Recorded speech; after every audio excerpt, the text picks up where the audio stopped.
I'm suggesting is that there are two ways to tackle this problem. One is a broader cultural critique in which we say to people, you need to get married. And that means getting people involved in church and synagogue, getting people involved in a social network that encourages people to get married before they have babies. That's a long-term project because it takes 100 years for an entire society to devolve to the point where a majority of babies are being born out of wedlock in a community, or a vast minority in the white community.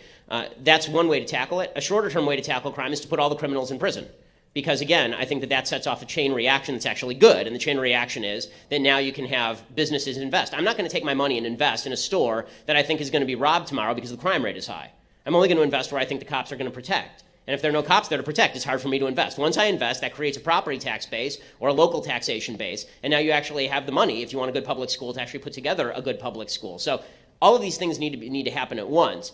But the only quarrel I have with you at all is I think that you're taking an anecdote and expanding it out statistically where that's not actually statistically valid.